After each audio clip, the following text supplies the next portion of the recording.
Hi, it's Jillian from Jilly Bean Pottery, and I thought that I would start up my video series again.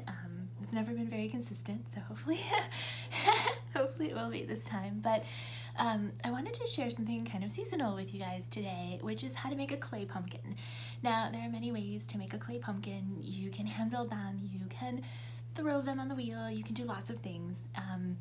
And really, this is just one method. It's my favorite method because it uses a technique that allows you to not only make a pumpkin, but use that core shape and process to turn it into many things. So I'll show you that as we get further along, but let me first start with what you're gonna need.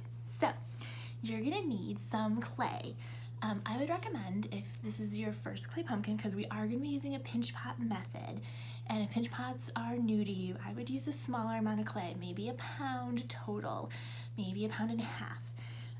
You'll see here that I have two relatively equal balls of clay and one smaller ball of clay. So that's all you're going to need. It's a little bit of clay. My clay is a little bit on the firmer side, which will be good for the video because I can do the whole process start to finish in front of you guys. If you have softer clay, I'll tell you at what point you might want to rest your piece and come back to it later. So, but I'm using firmer clay so I can finish it in the whole video in one fall swoop. You'll also need some kind of scoring tool. A basic needle tool works. If you don't have a needle tool, a toothpick works, or a fork. I also like to use my serrated ribbon. I don't know how well you can see this, but it does have teeth on it, and this is a very important part for me to use in this process. If you don't have one, you can use, again, a fork or something similar. Some people will use a set of toothpicks together, so you have a little bit closer points than just, the tines of a fork, so you can use whichever you prefer. The serrated tool is a nice one though. The other thing that I have is a rib. This is just a soft, flexible rib. This one's actually Mud Tools, but you can use any soft, flexible rib. We may or may not use this, but it's good to have just in case. And most importantly, the key to it all is a wooden spoon. This is from the dollar store. It's not expensive from a tool perspective. You probably have one in your kitchen. The only thing I would caution you on is you're going to want to scrub the crap out of it if you're going to put it back in your kitchen after you're done, because there will be clay everywhere. This is a magical tool. You can make so many things with paddling, and you'll notice that this spoon is relatively flat. That's actually my preferred type of wooden spoon, and as I said, it's bamboo. You can see I have my name on it, even though I have maybe like 30 of these. I have my name on all of them because they're very important. This is my favorite one right here that I use for almost everything. All of my work, I use some component of this tool, even in my slab work. So you'll see it's nice and flat. I find that works best for me, but any wooden spoon will work. If you don't have a wooden spoon, a wooden paint stirrer, a wooden ruler, some other kind of flat piece of wood would also work. But we're going to be using this as a paddle, and it is a critical component. So while you can get away with like forks and things like that, you do want some kind of flat piece of wood. The wood helps prevent the clay from sticking to it.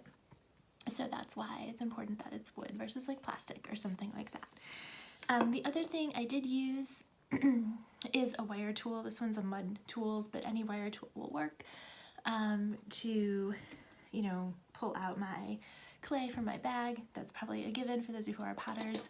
I also have a paintbrush, and this one is fairly scuzz, but it's my favorite. And I have a bowl with some slippy water.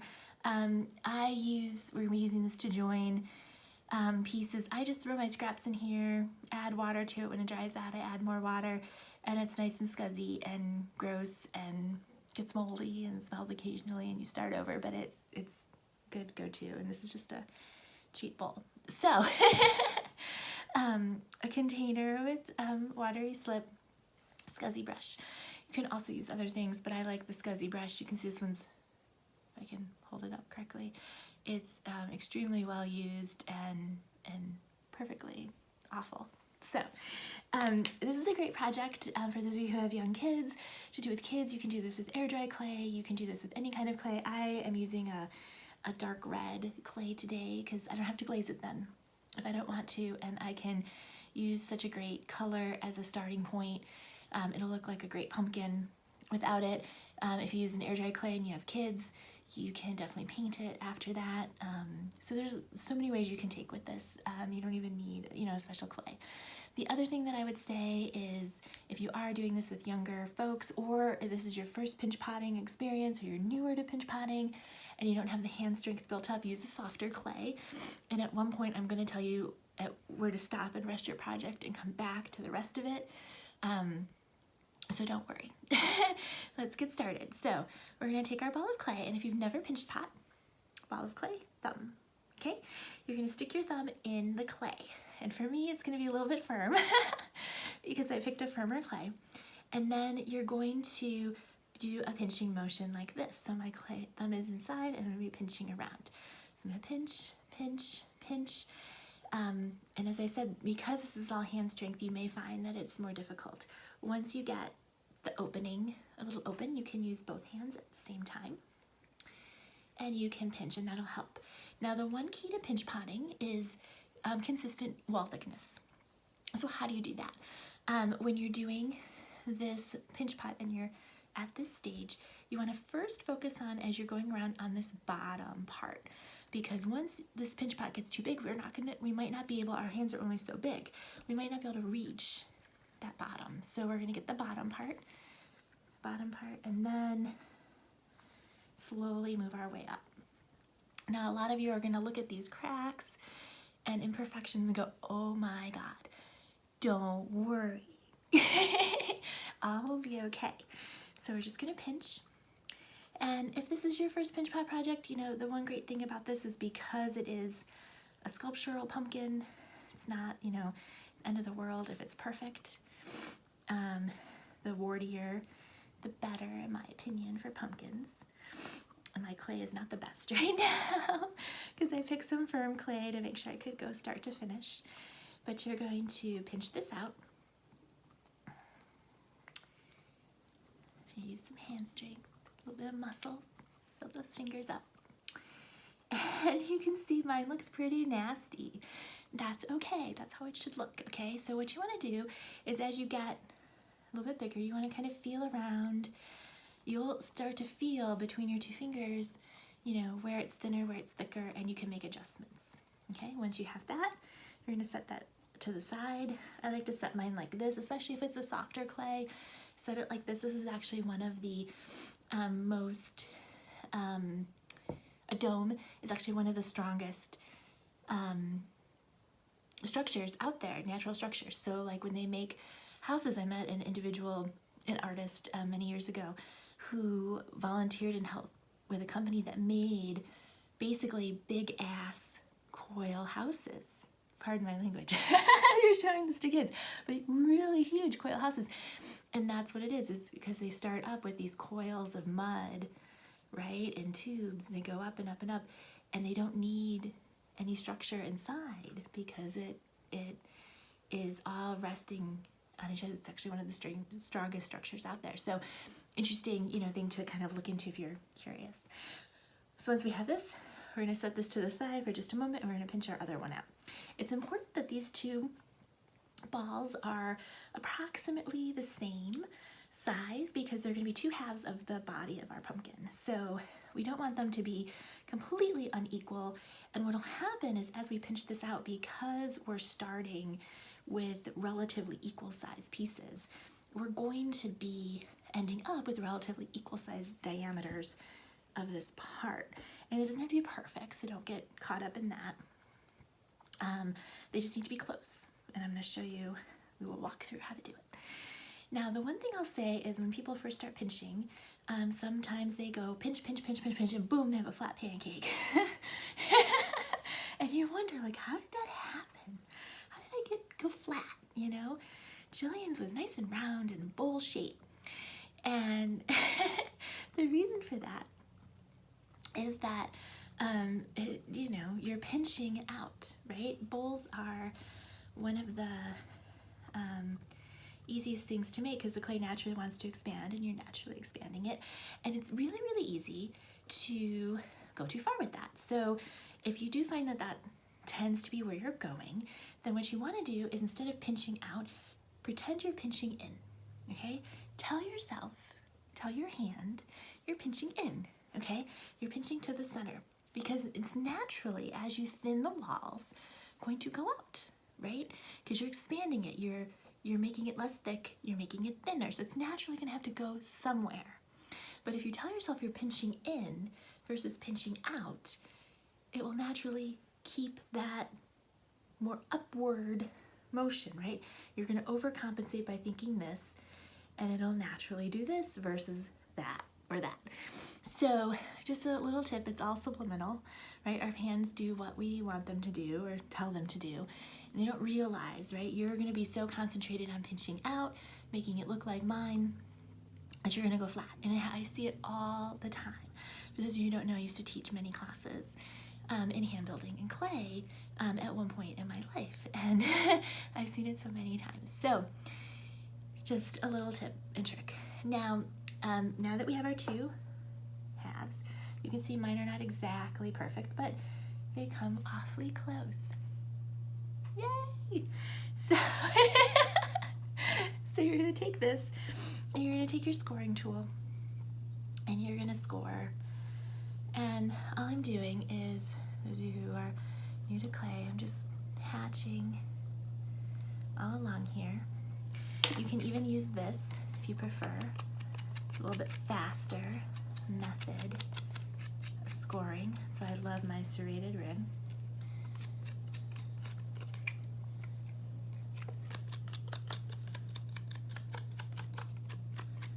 And hopefully you see that my pieces are, you know, they're not perfection. And anyway, in fact, they look quite awful right now. But I trust you that all will be well. Or I assure you, I should say that all will be well. I hope you trust me that all will be well. Okay. So once I've done that, I'm going to take my scuzzy brush and I'm going to generously slip these up. Okay. I'm really just going to slip up both. Why do we slip and score? Okay. So we slip and score because it's how we join two pieces of clay together. Why does it work? What do we have to do both sides? Can we only do one side? You know, what are the rules? And really the rules are, moisture clay is going to join together without slipping and scoring. If you have super moist coils and you smooth them together well, you actually don't need to slip and score. But here's the deal. That's not reality for most people, especially students and people first starting out, is you have to get to know the moisture of your clay. So we slip and score so that the clay moisture is softer and more to the point of what will naturally stick together. So when I put this together, there's going to be this nice moist seal right here, right? As I, move these together, this nice moist seal. And really, I want these two parts to be equal moisture, okay? So if you're attaching one piece of clay to another and one is moister and one is firmer or drier, you want to score and you want to for sure slip the drier side, right? Because you want to bring that moisture of that attachment point to the moister, I cannot say that word today, wetter, haha, clay. So that's really why we slip and score, is to create that equal, moisture. And so, I said it, ha. So that's what we're doing. And we're creating a bond, right? So now we have this, and I'm gonna go around, and you'll see that there's gaps and things, okay? It's not perfect, but I'm gonna go around and I'm gonna either smooth down or smooth up to kind of close that gap, okay? And for those of you who are wondering, well, what about the inside, Jillian? We're not gonna worry about the inside. Don't even worry about it. We can't see it, so don't even worry about it. If we were making something where we would see the inside, then we would worry about it. But for our pumpkin, not gonna know. No one's gonna know. It's okay. And we can't do anything about it right now anyways. If we were opening this up to make some kind of form where we could see the inside, then, okay, sure. Yeah, we would worry about it. But right now, we're not doing that. We're just making a little pumpkin. So why might I go up or why might I go down, right? Why might I smooth this part down and this part up? What I'm really looking at is here, you can see there's a little bit more clay. It makes more natural sense to smooth down. And in some parts, it's gonna make more natural sense to smooth up. So that's all. Let's, go with your gut on this. There's no wrong way to do it. Just seal that seam, okay? And again, it can be messy. It doesn't have to be perfect. Okay. What you're going for though is a piece of clay where the air is trapped, okay? That trapped air is so important, okay? So important. That trapped air is gonna let us do all sorts of stuff. I could paddle this thing square. I could paddle this thing round. I could paddle this thing rectangular, acorn shape, all sorts of shapes. And the trapped air will work to my advantage, helping to hold that space in the middle for me, okay? The trapped air is super important. Now, trapped air in a kiln, if you're not using an air dry clay and you're gonna be firing these pumpkins, is really bad for those of you who don't know, because air heats and expands as it heats, and it turns to steam and it needs to escape, which is why we're gonna put a hole somewhere in this to let that air escape, because this is a clay that would be fired, so that it'll be able to escape in the firing.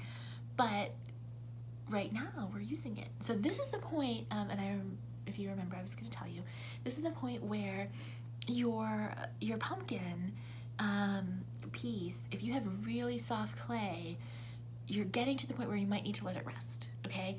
And you'll know this is if when we start this next step that we're about to do, if the piece isn't kind of holding up enough, either one of two things is happening. One, you haven't completely sealed the air, one. Or two, your clay is really soft, okay? So, and it's gonna not hold its shape as well. So you just need to let it rest. You might cover it with plastic, let it rest on a little bit of foam or a sponge, dry sponge, not wet, dry sponge, and let it firm up a little bit. Mine, because this is as firm as clay ever, my fingers are gonna be so sore from pinching. It will work just fine, but that's one thing you might need to do. So now we're gonna use our two tools, the serrated rib, and there's a gentleman named Stan Klossner who taught me this trick. He's a fabulous gentleman. If you ever get a chance to meet him, definitely check his work out. He doesn't have a website, I don't think. He doesn't even have email, I don't think, or Instagram, so I can't link him, but he's a fabulous, fabulous gentleman. So anyways, this is my serrated rib, and any like super thick like cracks that I see in here, I'm going to just score back and forth over, okay? So if you have softer clay, you probably have less of a need to do this, but if you have firmer clay, or there's just an area where you think, that looks a little sketch, and I'm just hashing this way, you can see it looks pretty awful, okay? But don't worry about that. What we're doing is we're kind of pushing the clay particles one way, pushing them another way, and and this is especially true if you have drier clay, you don't want it to crack because it just was drier, right? So this is just gonna help get some of those bigger cracks. You don't have to do the whole piece, although I've done that. A piece that I was worried about, I've gone over literally the whole piece, and the whole thing was like that when I was done. And it's a magical thing, really is, because it helps to kind of even out, even if you have weird cracks that you think like, oh no way, is this gonna be okay? It will be okay. Stan says so. And Stan has never failed me. We called him Sensei Stan when I was at the studio that I knew him, and we used to pay him 10 cents for advice. We had a sign. But he would come and tell us advice anyways. So this is gonna make a little bit of a mess. You're gonna have a bunch of clay particles you can't see down here below me, but I have a bunch of little clay particles that are, coming up, but that's okay. All right, the one thing you want to be careful of is that you kind of pick all those up while they're still moist before they dry, so that you're not moving around dust in your studio. It's very bad to breathe in all that dust, or use a sponge to pick them up. Okay, so I've gone over my piece. You may or may not have to do yours. Okay, again, like I said, just do the big sections of clay. And now for paddling. I really kind of think this is one of the best things that you can do for yourself, is to get a wooden spoon and some clay and paddle the crap out of it, because it's very stress relieving. And in the current environment, this is 2020, making this video, I firmly feel that if everyone paddled clay, therapy, would be, stress relief, all these things. This is very therapeutic. So try it, even if you don't feel like you're stressed, you will feel better afterwards. So we're gonna paddle. I'm gonna use the flat piece. You're not gonna be able to hear much of what I say while I'm paddling, but I'm gonna be paddling and I'm gonna go round with this, okay? That's the easiest shape. We'll do another video with how to do other shapes, but right now we're going round. You wanna tap firmly, okay? You wanna tap firmly. If you're tapping on your forearm right here, you want a solid love tap, okay? Solid, hey baby, what's up? Love tap, okay? If you're going like this and your skin is still, you want like a good one that's, after a while it's gonna leave a little bit of a red mark, okay? You don't wanna go so firm that you hurt yourself, but it should be like solid. That makes sense. Solid love tap. Explain that to your kids. Ha! You're doing this with kids. When I first start paddling, I'm just going around for a general shape, and then I slowly refine as I go.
How much you need to paddle, this is going to depend on how firm your clay is, how distorted it is. You can see, we didn't smooth. I bet you were all wondering, when are we going to smooth? You can see it smooths, right, as I paddle. Now you can see I have these little divots here.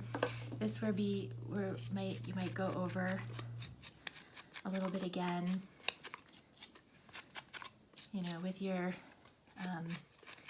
Stan Klausner Cover All Flaws tool method. Move some clay around. And then keep paddling, okay? But you can see I'm starting to get a much smoother finish. Okay.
I could go a little further. You can see I have a few points here. That's where you might want to use your rib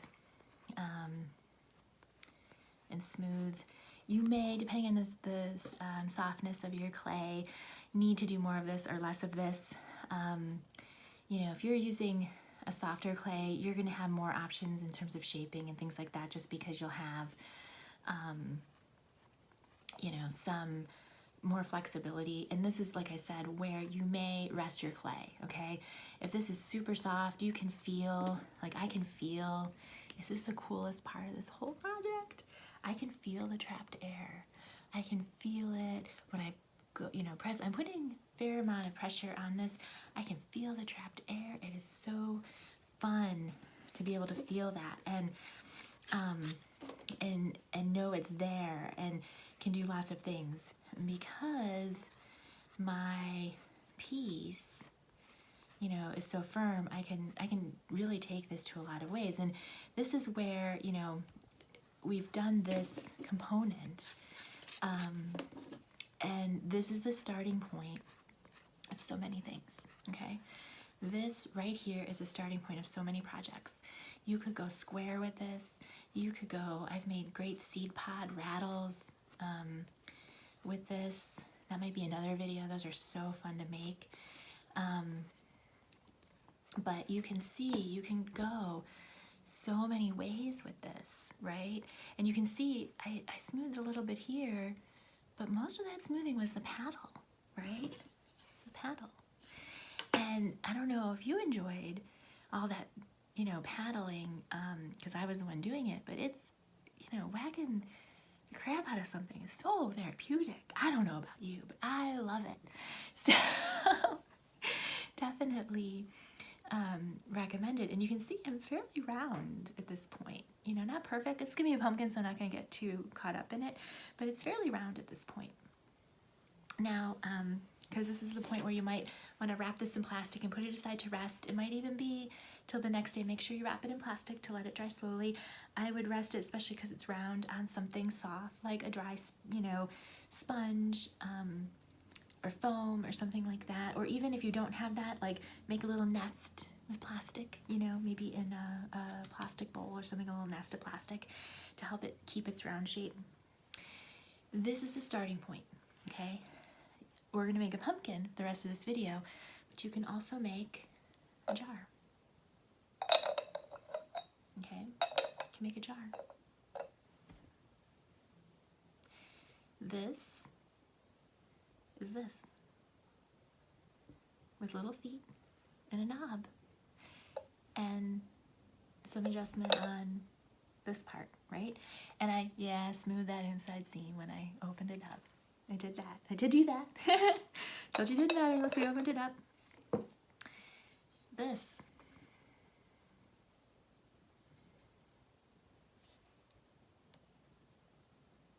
That's where he gets his belly. All of this, up to here. This is added on. The scales are added on. The tail is added on. His little feet, his little hands. But this, okay? Now, trapped air, right? So I talked to you about the importance of that. Here's another little, I make a lot of dragons. For me, not for anybody else, so for me, I make a lot of dragons. Here's another one, big ass belly, big old belly. Here's where, you can't see it as well in here because of the glaze, so I'm gonna show you on this one. You can see his little foot, his tail, and if you were to look closely, his nostrils all have holes, okay? Pin tool was put all the way through up into there to make sure that air was escaping in several points, right? And this one goes this way for the same reason. These ones go in here. So you can make sculptural objects, okay? You don't have to go big bellied like me, but you could do a little jars, okay? And so many other things that I've made that I don't have anymore to show you. So that'll be a different video for a different day, but just know that this is the starting point technique right here. This this is the starting point of so many different projects, okay, right here. Now, let's go on to pumpkin. Now, I have my paddle, and when I told you I use my paddle for a lot of things, right here is the next part. So I'm going to decide that my pumpkin is this way, and I'm going to start down here, and I'm going to make a pumpkin texture, okay? It's actually going to end up looking a lot like this jar. This is a pumpkin texture, my pumpkin texture. You may have a different pumpkin texture. You can make your pumpkin look how you want. I know people who put lines in, but I like to do this texture, okay? And I start at a bottom, I pick a bottom, I pick a top, and you can see, right, starting to make a pumpkin.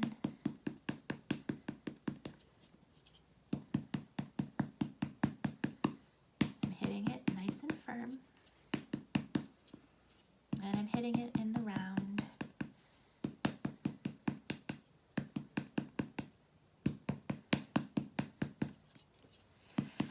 And at this point, you know, it's a pumpkin. It doesn't have to be perfect. Pumpkins are warty and weird, and because this is dry clay, some of my cracks are coming back, and that's okay.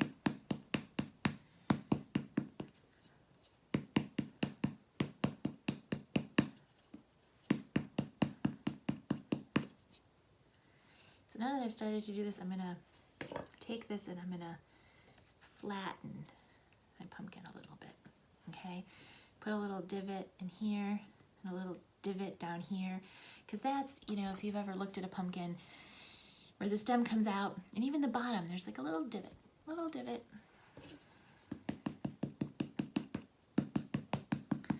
But you can shape yours how you like. If you've ever gone to the store, pumpkin time, or the pumpkin patch, you'll see ones with warts all over them, big old fairy tale ones, more smooth ones. Those pie pumpkins are pretty smooth. Could make yours smooth. Okay, here we go. Mine has a lot of cracks in it. I might use that to cover it with warts. Okay, so now I have this fabulous pumpkin. So now I'm gonna put a stem on. Yay! Okay, that's where this extra clay comes in. These are my warts and my stem. For those who don't know, I drink iced tea like it's water. Okay, for the stem, I'm gonna take some of my clay, save some for warts, I think, and I'm going to roll it out. Now, one thing I'm going to do, and what I love about having this little bowl of water here, is I'm going to actually get it a little wet, because my clay is so dry. And I'm going to roll a corn carrot shape. Okay, so I'm going to roll it in my hands, but I'm going to thin one side versus the other. And then I'm going to pat this on the ground, and I'm gonna, with my fingers, pull that out. And that does a couple things. One, it gives me a flatter surface to attach to my pumpkin, but two, it gives me the start of probably a little bit more stem shape, if you will. So I'm just doing a little bit of shaping with this. I'm going to shape most of it on the pumpkin itself once it's attached, but I'm just kind of pulling this out. And this is, you know, you can make your stem look whatever you want. You can use your needle tool, or even, it wasn't a required tool, but like a wood modeling tool, and you could make some lines like that for the stem. Well, you can see that. There we go. I don't know. None of that I like that. Just smooth mine out. Okay. What I am going to do is I'm going to score. And I'm going to score the part that I decide is my top.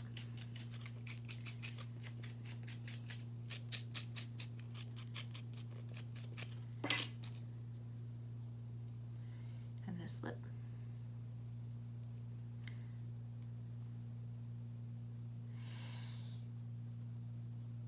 And I'm just manipulating this a little bit more to a little flatter. And you might score and slip a few times just to get that part right, nice and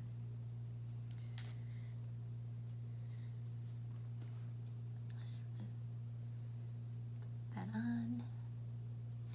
And I'm just kind of pressing nice and firmly. I kind of like the idea of this showing a little bit more the seam, but you could smooth it in. If you have a hard time smoothing this in, like grabbing clay with your finger to smooth in, I always do, okay? I always do. You're not alone. I use my trusty, crappy, beat up paintbrush. I use this end part. And I take this and I pull it down that way. And you can see I'm kind of doing a twirling motion. But what I find is this can grab just that little bit extra part of clay that I just, for some reason, can't get with my finger. My fingers are like too big or something. But it pulls down that little bit extra piece of clay, a little bit of clay, and it's like it gets better into that little seam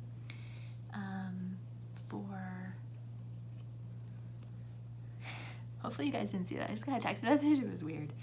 I don't know if it shows up. Anyways, gets back into that little seam, and you could even run a little bit of slip around there. But I find that that makes it just a little bit easier to do. And then I'm going to take, you know, my paddle and recreate some of those lines that I might have smoothed out. Okay, I do my pumpkin texture very organically, so I don't have to, you know, do a lot of this, but I kind of like a little bit of that there. Now, the one thing I'm going to do that I like to do is I get my fingers wet with the slip. And that's why this bowl, I don't know how well you could see at the beginning, but I actually keep it a little waterier than most slips because I like to be able to use some of that slippy water to do exactly what I'm doing here. So I'm kind of pulling this out. I'm going to take that top off. Pulling this out, and I'm going to take this and I'm going to put a little divot in the top of this, little divot, because this is like a stem, right? It can't get cut off. This divot, and then I'm going to pull this out with my fingers, and what I'm doing is I'm stretching this clay. Don't pull so hard that you detach it. Don't do that. But I'm manipulating the clay so it's a little curved and you know, a little thinner, and then it comes to this nice little divot. I don't know. To me, that's pumpkin. I don't know why. I don't know why. You can make your stem look however you want. Okay. All right. So now I have a pumpkin. Again, this is a point where you might need to let it set up and firm up a little bit. And if you have, like I do, because I used really dry clay, some of these cracks, same thing. You could go over them and smooth, okay? I wouldn't recommend using, I used super, super dry clay because I wanted to be able to do this all within one video without any delay. And I probably should have done like cooking show where I had like another one like, ha, see, done, ready. Should have done that. But I wanted to just kind of do that. And you would eliminate those cracks if you used moisture clay. It would work a little bit better. But you can see here I have a great pumpkin. Now at this point, if it's holding its shape on its own, okay, here's another like key, is it too wet to move on? If it's not holding its shape that you have it in on its own, like you can see mine's on my hand, it's holding its shape just fine. It's not ready, you know, you don't want to manipulate too much when it's like this. You want to do this next step, that's an option, unless it's like this. But one thing we're gonna do is we're gonna put a hole in. So we're gonna put a hole right in the bottom. I like to do it in the bottom, and make sure your needle tool goes all the way in. That's all you need to make sure the air escapes. But if you wanted to cut a jack-o'-lantern, you could. I've done it before, it's fun. And you could cut any shape that you want. I think I'm gonna leave this one without it, but you could cut into and carve this like a pumpkin. You could carve the top off if you wanted. But you know, I kind of like leaving it like this. It's a cute little pumpkin, right? It's fun. If I wanted to put warts, maybe we'll put some warts on it. That would be fun. Okay. And then, well, our video is getting long. But if we wanted to put some warts on it, we could do that.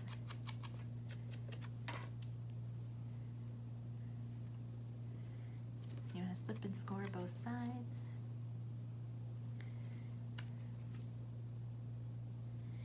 Now, how do you put warts on and keep them warty?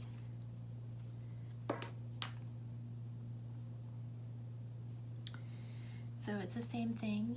I'm gonna use my